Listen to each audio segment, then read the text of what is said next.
Villains are menacing, but sometimes what makes them so menacing changes with the times. After all, is what we found frightening, in some cases more than 70 years ago, still considered horrific today? Not always.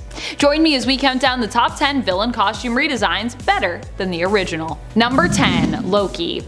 Loki has shifted so much in comics. He's technically a different character from that original Loki that first appeared in Venus issue number 6 and again in Journey into Mystery issue number 85. Loki's look originally was pretty silly, especially if we're talking about trying to adapt that look to the big screen and make it look menacing. We do get a version of that sort of original costume in the Loki series when we see an older, bitter, and sadder Loki who actually more reflects that original costume and that original Loki. Loki now appears to look much cooler in the comics and is also much more versatile when it comes to their style.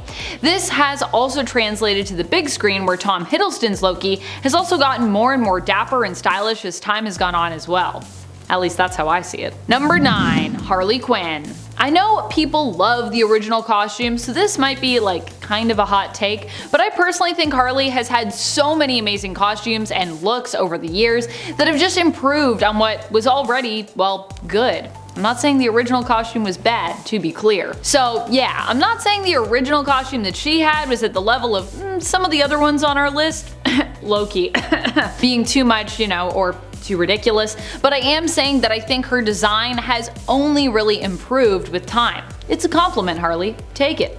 Of course, not all of her looks have been winners in comparison to that original look, but I do think that her current outfit has definitely been one of her best that we've seen so far. And then of course there is her whole Birds of Prey looks, which I loved, and her The Suicide Squad DCEU look, which seems to have been inspired by more modern Harley Quinn comics and video game designs. And to be clear, we're talking about James Gunn's The Suicide Squad, not Suicide Squad. Not David Ayer's Suicide Squad. Those are two very different looks, are they not?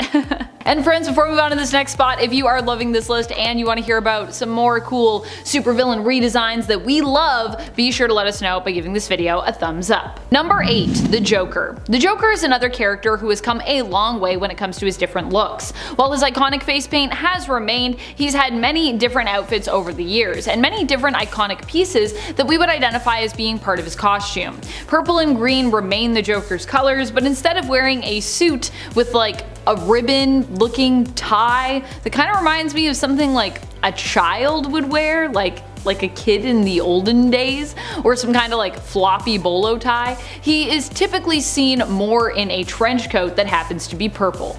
Also, if anyone knows what that tie is called, it's like a little bow, but it's like a string. Let me know in the comments. I don't know what that's called. I do not know. The Joker looks less ridiculous and more menacing in modern comics, with the pranks of his earlier days also getting twisted along with his appearance. In more modern comic book tales, Joker has also been particularly terrifying, at one point having removed his face and stapled it back on in Death of the Family in 2011, and at another point sporting his own intimidating Joker-inspired batsuit during Joker War in 2020. Both of these are great looks, but very different looks. Number 7. Toad. Toad has also had a lot of different looks throughout the years, with his original one being the most ridiculous. And also fitting, but also so ridiculous. But I'd say the real cool thing about Toad is that a lot of the time his outfits actually really reflect how he's feeling inside and his evolution as a character. This is why at first it's really no surprise that Toad basically is dressed up as a court jester in his first appearances. At that time that was basically what he was, acting as Magneto's often disappointing goon who wanted nothing more than to please his master, but usually kind of failed at doing so.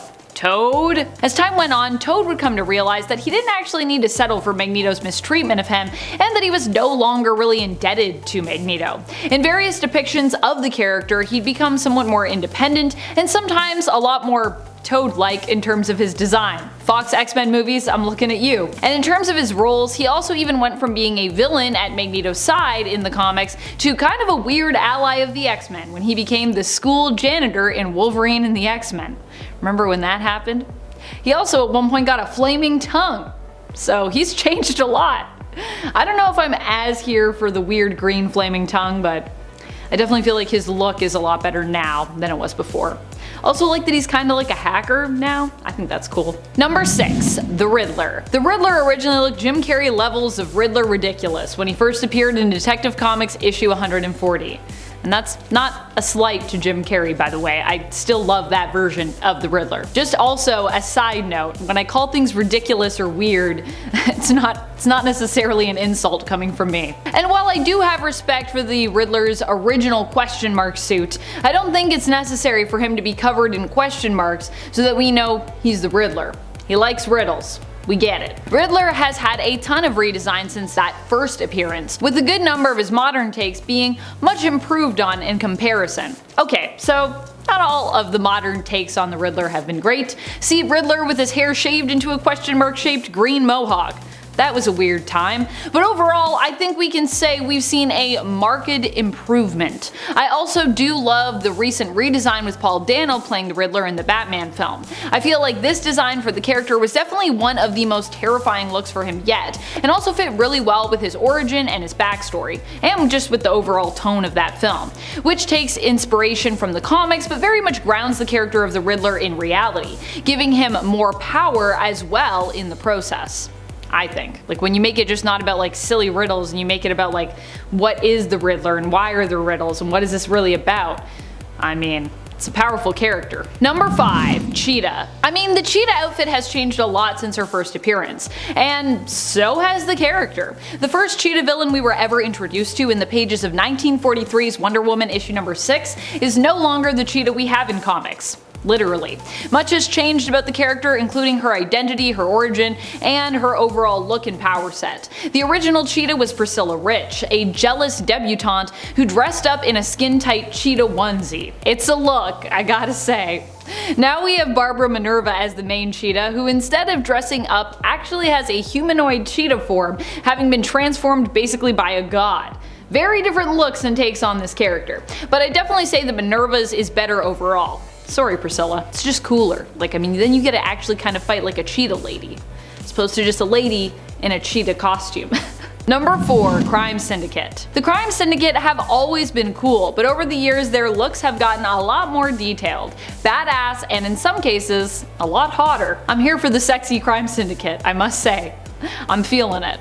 The Crime Syndicate are actually one of the earliest villain teams to take on the Justice League, making their first appearance in 1964 in Justice League of America issue number 29. At least the earlier continuity version of that team, that is. Because this is DC we're talking about here, so you know, now we're on Prime Earth and that was before that, but anyways.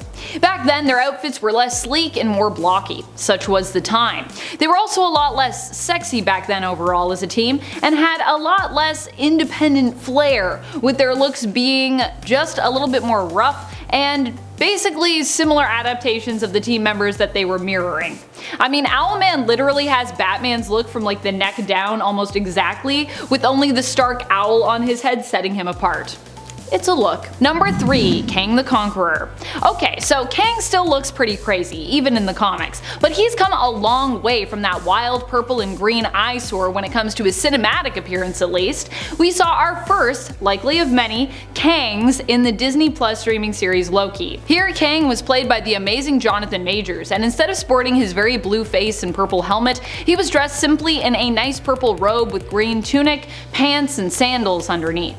A nice nod to the original design while still providing its own unique take on his look, and a take that is quite a bit more sensible and stylish. Still, an air of flamboyance in how he's dressed, but not so over the top that it undermines how intense, inevitable, and intimidating He Who Remains, aka an alternate Kang, appears to be here. Number 2. Lex Luthor. Lex looks a lot cooler and a lot more dapper in modern comics than his original appearance. Remember when he used to wear a purple suit with green pants? What is it with villains in purple and green? Especially over at DC. What's going on over there? It's kind of a very shocking combo of colors, especially for someone like Lex. Although I will admit, put it into a mech type suit, gloss it up a bit, and it works a little better for me. I do like it. Lex used to wear this purple suit with straps crossed over it, and a very Dracula-esque high collar with bright green pants and purple boots. Fortunately, he now more keeps to suit and tie looks, looking a lot more polished and refined, and occasionally mixes in some badass mechanical armor, which makes him look a lot more intimidating than that collar ever did. Number 1. Killmonger. Talk about villains who have seen an upgrade. In Jungle Action issue number 6, we got our first look at Killmonger. I don't even think you'd recognize him today if your main experience with this character came from the Marvel Cinematic Universe film Black Panther and Michael B. Jordan's portrayal of him.